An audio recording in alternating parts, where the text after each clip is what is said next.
જો ધર્મ જે છે ને એ જ છે કે જેનાથી આપણો આત્મા સુંદર બને. કોઈની આમ નિંદા ન કરીએ, રાઈટ? કોઈના માટે ઘસાતું ન બોલીએ. કોઈ બીમાર હોય એને તરત મદદ કરવા જઈએ. આ શું છે? આત્માનું સૌંદર્ય. કોઈ બહુ સુંદર હોય પણ આ બધા ગુણો જો ન હોય તો એની સુંદરતા સાવ નકામી થઈ જાય છે.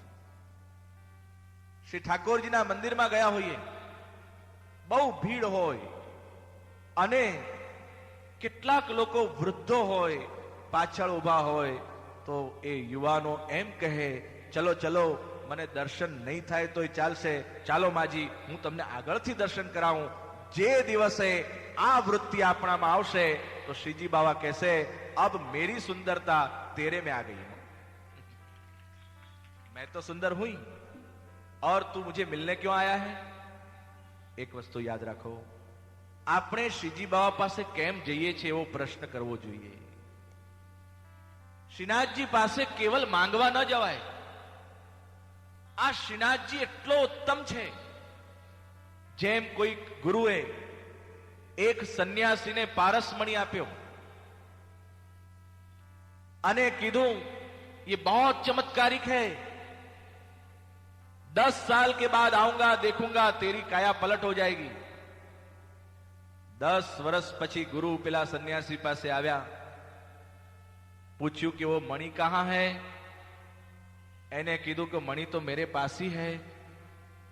गुरुए पूछू कि तेरी काया पलट नहीं हुई, तू उसी झोपड़ी में रह रहा है, मैंने तुझे पारस मणि दिया था. सन्यासी के, महाराज मैं तो उससे रोज कपड़े धोता हूं, मैं तो रोज उससे कपड़े धोता हूं और आपने दिया है तो संभाल के रखता हूं. ત્યારે ગુરુએ કીધું, મૂર્ખ, આ પારસમણી હતું, તું એને જેનો સ્પર્શ કરાવે સોનું બનવાનું હતું. ત્યારે સન્યાસીએ બહુ મહત્વની વાત ગુરુ સામે કીધી, ગુરુદેવ, અગર આપ મને આ પારસમણીનું મહત્વ બતાવી દેતે તો આજે હું જે છું એના કરતા કંઈક જુદો જ હોતે. આ જવાબદારી ગુરુની છે. મહાપ્રભુજીએ આ ગ્રંથો કેમ લખ્યા? 500 વર્ષ પહેલા એ સમર્થ ગુરુ હતા, સદગુરુ હતા. એમણે કીધું કે જો તું વૈષ્ણવ તરીકે જન્મ્યો છે, આ યાદ રાખો, તે બ્રહ્મ સમન લીધું છે, તને શરીર ભગવાને આપ્યું, એ શરીરની અંદર કેવળ શરીર જ નથી, એ શરીરમાં એક નાનો સરખો આત્મા પણ છે. જો આત્મા નહીં હોતે તો ચાલતે હો, પણ આત્મા છે, હકીકત છે. જેમ ઘણા લોકો પૂછે છે પરમાત્મા છે એનું પ્રમાણ શું? અરે ભાઈ, એનું પ્રમાણ હોય નહીં, એ છે જ. કોઈ એમ પૂછે કે આ ફૂલ છે એનું સુંદરતા, આપણે કોઈને કહીએ કે જો આ ફૂલ કેટલું સુંદર છે, ગુલાબનું ફૂલ કેટલું સરસ છે, તો કોઈ ગાળો માણસ આવીને આપણને પૂછે कि सुंदर है, इसका प्रमाण क्या? अरे भाई, फूल सुंदर है, उसका प्रमाण उसकी सुंदरता देखने वाली आंखों से मिलता है. એ સુંદર છે એનું પ્રમાણ ના અપાય, પણ તારી પાસે જે જોવાની આંખો હોય તો તને ખબર પડે કે આ ફૂલ સુંદર છે. તમે એને લેબોરેટરી ટેસ્ટ કરાવો અને ફૂલને તોડી નાખો, એને માઇક્રોસ્કોપમાં મૂકો, એને લેબોરેટરી ટેસ્ટ કરાવો, તેના પાંદડાના છિન્ન ભિન્ન થઈ જશે, ત્યારે એ ફૂલનું રાસાયણિક તત્વ રહેશે, પણ ફૂલની સુંદરતા તો મરી ગઈ હશે. Everything cannot B proved, something can be experienced. બધી વસ્તુના પ્રમાણ ન હોય. કોઈ એમ કહે પ્રેમનું પ્રમાણ આપો, અરે ભાઈ, પ્રેમ છે, બસ એ જ મોટી વસ્તુ છે. તારામાં દિલ હશે તો ચોક્કસ પ્રેમને તું ઓળખી જશે, અને તારા દિલમાં જો પથ્થરો હશે તો અચ્છા અચ્છા પ્રેમીઓ પણ ગોથા ખાઈ જશે. ભગવાન છે એનું પ્રમાણ આપો. અરે ભાઈ, ભગવાનનું પ્રમાણ ન હોય, જે દિવસે તારો દિલ આત્મા નિર્વિકાર થઈ જશે, શાંત થઈ જશે, વિચારોની શૃંખલાઓ તૂટી જશે, તે દિવસે તને ભગવાન છે એવું કહેવું નહીં પડે, તારા આત્મામાં ભગવાન જણાઈ જશે. એનું નામ ભગવાન. એના પ્રમાણ ન હોય. આપણે બધી વાતમાં બુદ્ધિને ખોટો ઉપયોગ કરીએ છીએ. જો આ માણસની મોટામાં મોટી નબળાઈ શરીરવાદ એને નાસ્તિક બનાવે છે. અષ્ટાવક્ર મહારાજા જનકના દરબારમાં ગયા, 12 વર્ષની ઉંમર, અને જે દિવસે અષ્ટાવક્રના પિતા જનક રાજાએ મોટી સભા ભરી હતી સત્યના શોધમાં કે આ આત્મા કઈ રીતે સત્ય છે, એના પિતા હારતા હતા. અષ્ટાવક્રનું ત્યાં જવું થયું, ત્યાં આખી સભા એમને જોઈને હસવા લાગી. અરે આવો કેવો પ્રાણી આવ્યો, આ સત્ય ઘટના છે. તો અષ્ટાવક્ર બધાની સાથે હસવા લાગ્યા. આ બાજુ આખી સભા હસતી હતી, મહારાજા જનક પણ હસતા હતા, અને અષ્ટાવક્ર પણ જોર જોરથી હસવા લાગ્યા. 12 વર્ષના બાળકો. 2 મિનિટ માટે મૌન રહ્યું. ત્યાં જનક રાજા બોલ્યા, અરે મુનિરાજ, તમે હસો છો? આ દુનિયા હસે છે તમારા ઉપર, એ તો સમજાયું, પણ તમે કેમ હસો છો? ત્યારે અષ્ટાવક્ર મુનિ બોલ્યા કે મને લાગે છે જનક રાજા, તમે સંશોધન આત્માનું કરી રહ્યા છો, પણ તમારા સભામાં જ્ઞાનીઓને બદલે ચમારો ભેગા થયા છે.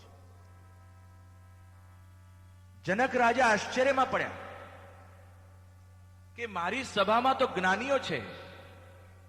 અષ્ટાવક્રે કીધું કે જુઓ, જે લોકો આત્માનું જ્ઞાનની વાતો કરે છે, આ સમજો ખાસો એના શબ્દો, જે લોકો આત્મા ઉપર શાસ્ત્રાર્થ કરી રહ્યા છે, પણ એ લોકો નજર મારા શરીર પર રાખી રહ્યા છે. હું 8 અંગથી વાંકો એને મારી ઉડાવી રહ્યા છે, પણ મારા આત્માના સૌંદર્યને ક્યાં આ લોકો જોવાના છે? માટે આ જ્ઞાનીઓ નહીં, આ ચમારોની સભા છે. મહારાજા જનક આશ્ચર્યમાં પડ્યા. બીજા દિવસે મુનિને ઘરે લાવ્યા, પ્રશ્નો કર્યા. ત્યારે એ અષ્ટાવક્રે કેટલું બધું જ્ઞાન જનકને આપ્યું. એ આખું આત્મજ્ઞાન આપ્યું. મૂળ વસ્તુ એ છે કે આપણે આ સંસારની અંદર એટલા બધા ન ખોઈ જઈએ કે આપણી આત્મ જાગૃતિ ખલાસ થઈ જાય. મારો કહેવાનો આશય એક જ છે, સ્વાદ જીભ છે તો લો, શબ્દ કાન છે તે સાંભળો, નાક આપ્યું છે ભગવાને તો સૂંઘો, હાથ આપ્યા છે ભગવાને તો કર્મ કરો. પણ એવું બધું, એટલું બધું કે કૃત્રિમ ન કરીએ, જેથી કરીને જે માટે જે વસ્તુ આપી હોય એ વસ્તુનો મૂળ અર્થ ખોવાઈ જાય.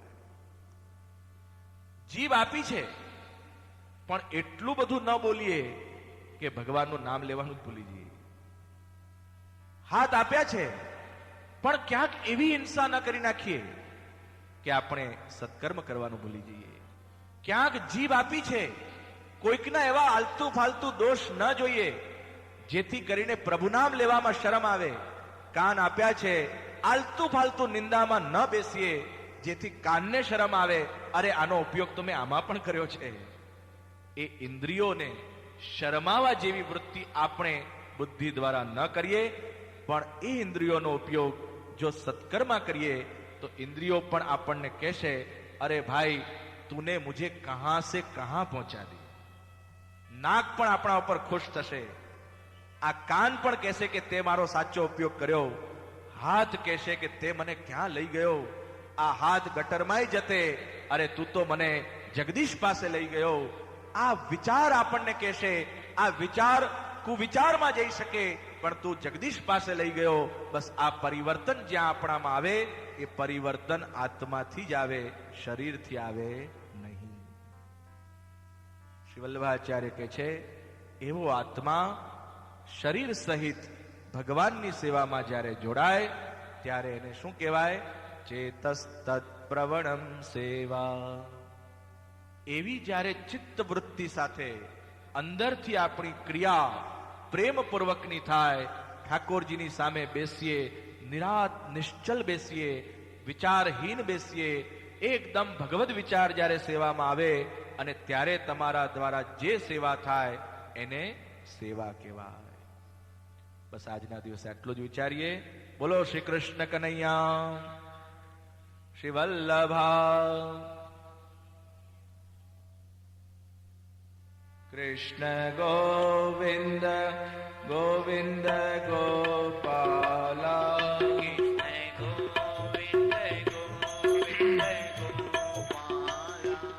ભજ મુરલી મનો હર નંદલાલ.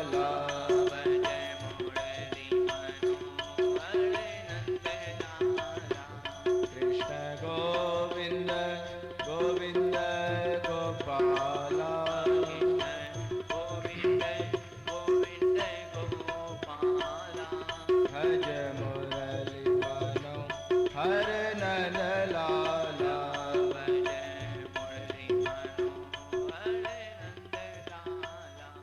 ભજ મુરલી મનોહર નંદલાલા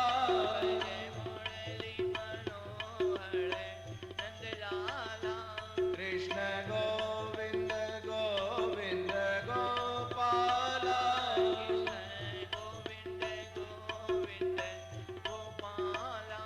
કૃષ્ણ ગોવિંદ ગોવિંદ ગોપાલા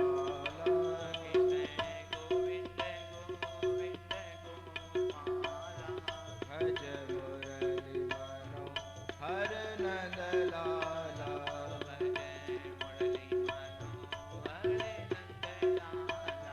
કૃષ્ણ ગોવિંદ ગોવિંદ ગોપાલા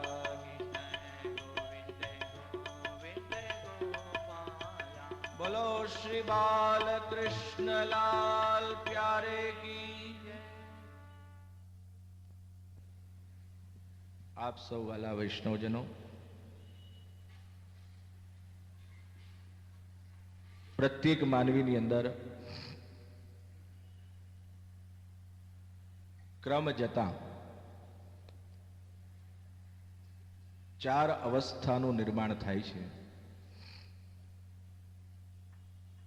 એમાં બે અવસ્થા ઉત્તમ છે અને એક કનિષ્ઠ છે. કોઈ પણ સાધક હોય એ યા તો જ્ઞાની બની જાય છે અથવા તો મુમુક્ષુ હોય છે, અને કેટલાક અજ્ઞાની હોય છે અને મૂઢ હોય છે. જ્ઞાનીનો અર્થ શું, એવો જો પ્રશ્ન થાય તો જે સદા જિજ્ઞાસા વાળો હોય, કોઈ ખોટી વિચારધારામાં ન હોય, હંમેશા કંઈક ને કંઈક શીખવા માંગતો હોય, કદી પણ એવું ન કહે કે આ બધું મને આવડી ગયું છે. કંઈ ને કંઈક જાણવાની સંભાવના સતત જેનામાં રહે એનું નામ જ્ઞાની. જો જ્ઞાનીનો અર્થ એવું નથી કે એણે બધું જાણી લીધું છે. બધું જાણ્યા છતાંય જે સદા શીખવા માટે તત્પર હોય એનું જ નામ જ્ઞાની. બધું જ તમને જ્ઞાન થઈ ગયું હોય છતાંય પણ કોઈક સારી વસ્તુ જાણવા મળે તો શીખવા માટેની વૃત્તિ, એનું નામ જ્ઞાની. બીજો પક્ષ છે અજ્ઞાની. અજ્ઞાની માણસ અહંકારથી ભરેલો હોય. જો યાદ રાખજો, અજ્ઞાનીનું લક્ષણ શું? સૌથી પહેલું લક્ષણ અહંકાર. બીજું લક્ષણ કોઈ પણ વસ્તુને ન જાણવાની ઈચ્છા. પોતાના જ ખોટા વિચારોના ખોખલાને પકડી રાખવાનો આગ્રહ, એનું નામ અજ્ઞાની છે. અને ત્રીજો મૂળ. મૂળ વ્યક્તિ, એને કોઈ જ્ઞાન જ હોતું નથી કે એના જીવનમાં જ્ઞાનની કોઈ સંભાવના પણ થતી નથી. એને ખબર જ નથી કે મને શું જ્ઞાન હોવું જોઈએ.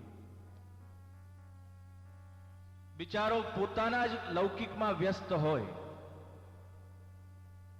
એને કોઈ ખબર જ નથી કે ઈશ્વર જેવું કંઈક હોવું જોઈએ, આત્મકલ્યાણ કરવું જોઈએ. પોતાનામાં મસ્ત બનીને જે બધું જ ભૂલી ગયો છે, જો યા તો જ્ઞાની બધું ભૂલી જાય છે અથવા તો મૂળ બધું ભૂલી જાય છે. આ બહુ સમજવા જેવી વાત છે. યા તો બહુ મોટો જ્ઞાની હોય અંતરનાત્માનો, એ બધું ભૂલી શકે છે, યા તો મૂળ વ્યક્તિ બધું ભૂલી શકે છે.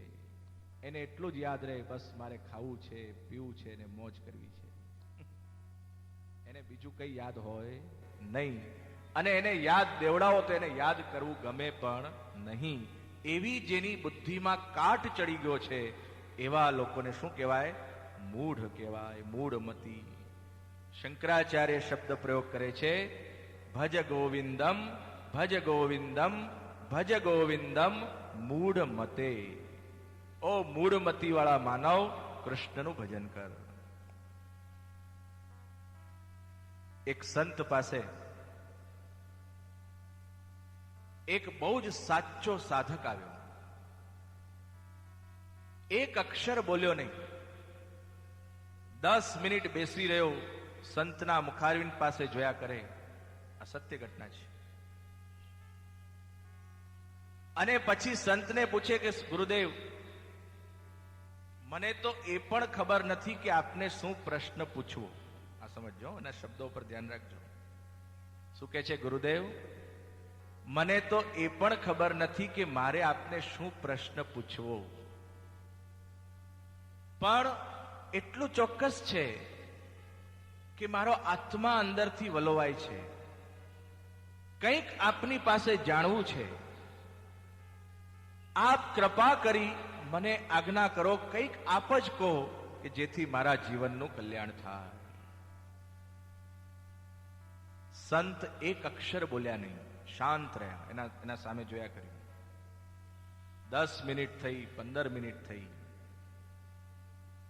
એટલે પેલો શિષ્ય જે પૂછવા આવેલો, એને આંખમાંથી આંસુ નીકળવા લાગ્યા.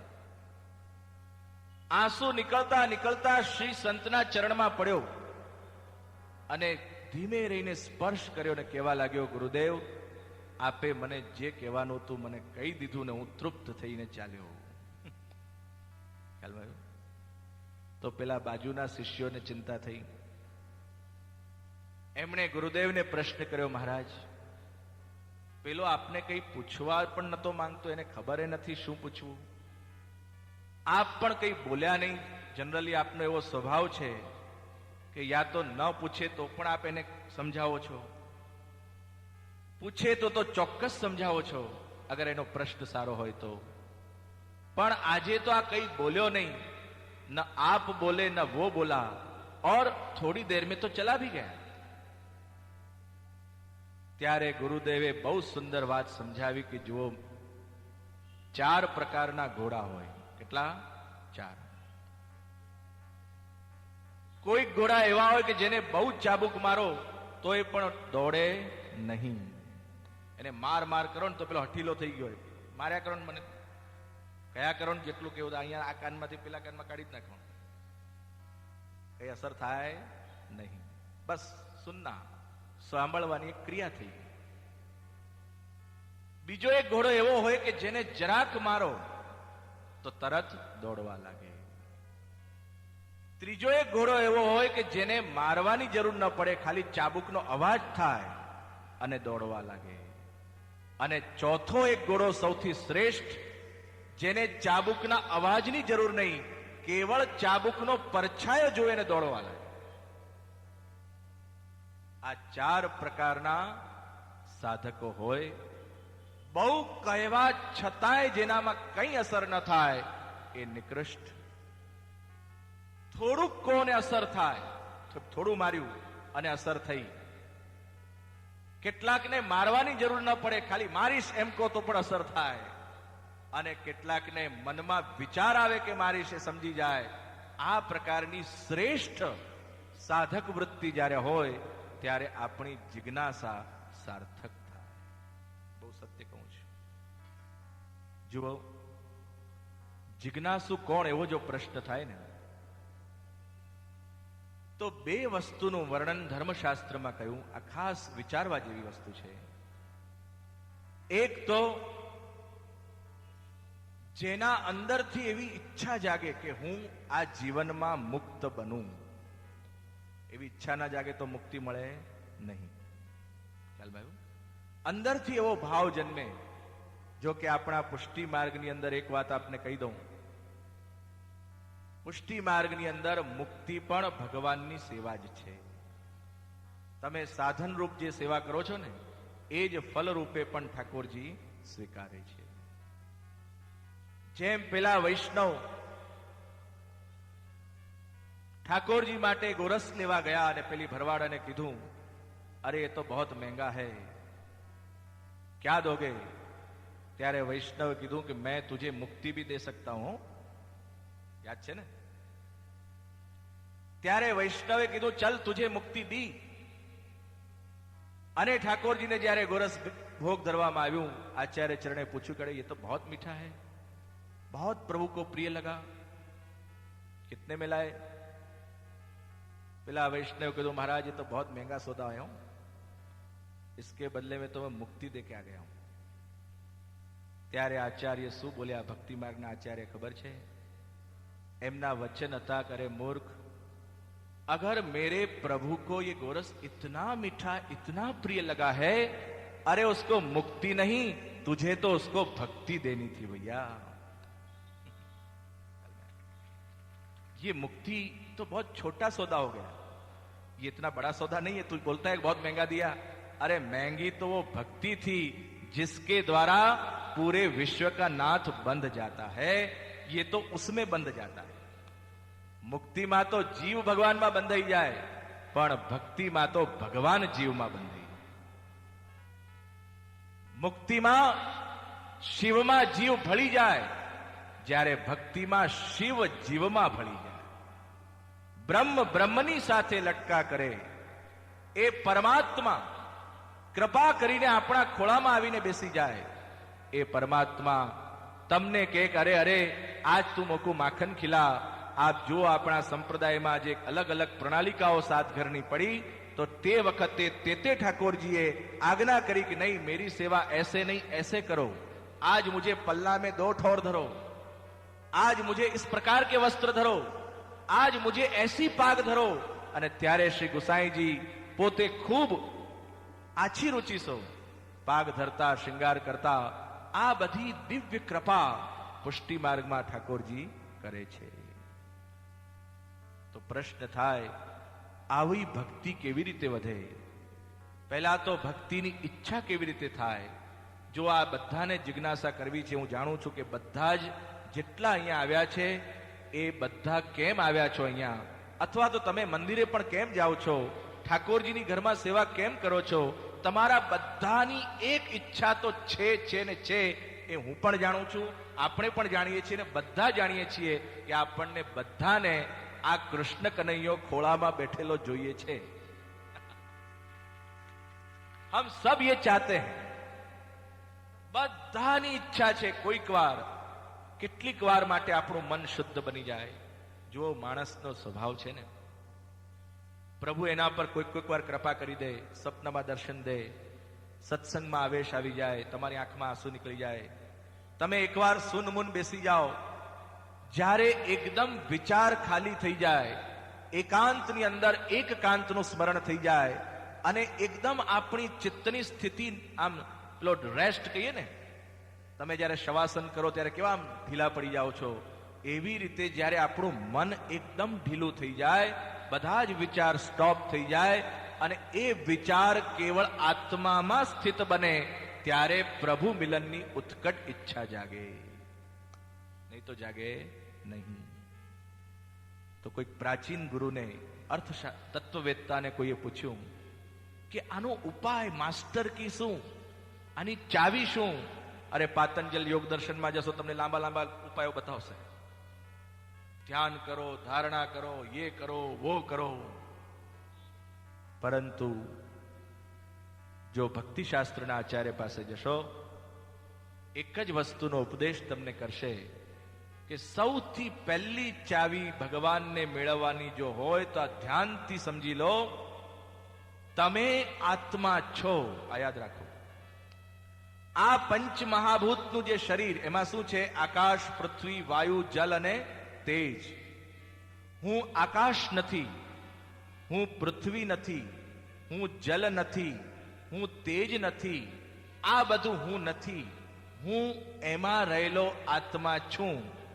એ આ શરીર અલગ છે. હું આત્માથી આ બધું જોઈ રહ્યો છું.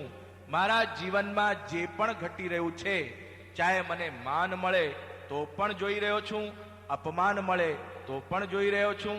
જે થશે એ જોવાની વૃત્તિ રાખીશ, આવા પ્રકારની વિચારધારા સતત પ્રવાહની જેમ જો આપણામાં વહેતી થઈ જાય તો સમજજો કે આપણા અંદર પણ જ્ઞાનની સ્થિતિ જાગૃત થઈ ગઈ. આ વિચાર છે ને, વિચાર તો હોવો જ જોઈએ ને. તમે વિચાર કરો, કોઈક માણસ સફળતાની આશા રાખે છે ને, આ બધું જુઓ. આના વિરોધી શું છે? જો આપણે આવો વિચાર ન કરીએ તો આપણને રાગ પણ સતાવે, દ્વેષ પણ સતાવે, ઈર્ષ્યા પણ સતાવે, નિષ્ફળતા સતાવે, વિજયની કામના સતાવે. જે વ્યક્તિ વિજયની કામના કરે છે એ અવિજયનો ભય સતત મનમાં રાખે છે. આ બહુ હ્યુમન સાયકોલોજીથી વિચારજો.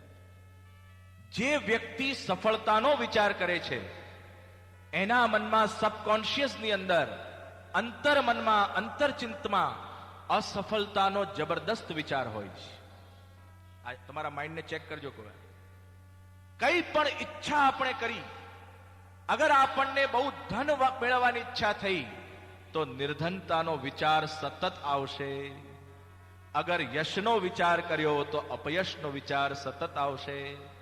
અગર સફળતાનો વિચાર કર્યો તો નિષ્ફળતા ઘેરી વળશે. કદાચ સફળતા મળી ગઈ તો પણ નિષ્ફળતાના વિચાર ઉપર મળેલી છે.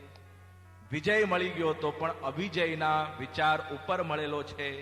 This is not ultimate reality. આ બધું પારમાર્થિક સત્ય નથી. આ બધું બુદ્ધિના મોહને ઉત્પન્ન કરનારું છે. એના બદલે શું વિચારવું? કોઈ ઈચ્છા સફળતાની પણ ન કરવી, નિષ્ફળતાની પણ ન કરવી. अगर जो होगा देखा जाएगा, वो भगवान की इच्छा से होगा. अगर हुआ तो भी ठीक, ना हुआ तो भी ठीक, मैं बस देखने वाला हूं. ख्याल में आया? वो देखूंगा मैं सफल क्यों हूं. जो જે વ્યક્તિ નિષ્ફળ હોય ને એ જ સફળતાની આશા કરે. જેના જીવનમાં અંતરનો વિજય ન હોય એ વિજયની આશા કરે. જે અંતરમાં ગરીબ હોય એ જ ધનની આશા કરે. આ સત્ય છે, આત્મદર્શન છે. આપણા હૃદયની અંદર સતત એવા ભાવ, નેગેટિવ થિંકિંગ્સ છે, એની રક્ષા કરવા માટે આપણે પોઝિટિવ છીએ. But we are not positive internally and purely. જે દિવસે આપણી પોઝિટિવનેસ શુદ્ધ, પવિત્ર અને ઠોસ બનશે તો ભગવાન પણ પોઝિટિવ થઈને શ્રીનાથજી બાબા જેમ હાથ ઊંચો કરે છે ને, આ હાથ ઊંચો એનો અર્થ શું? તું જરાક તારા અંદરમાં પોઝિટિવ થા, હું તને બહારથી પોઝિટિવ બનાવીશ. ચાલ, તારી સામે બેઠો છે. ઇન્ટરનલ થોડા ચેન્જ હો જા. આત્માને થોડોક બદલી નાખ. અરે તું થોડોક બદલાશે. રાય જીતનો કરત ઓર માનત મેરું સમાન. તું થોડોક તો બદલ. તને આખો ને આખો ન બદલી દઉં તો મારું નામ શ્રીજી બાવા નહીં. થોડા પ્રયત્ન કરો, થોડા અંદર સે, બસ બહારનો નહીં.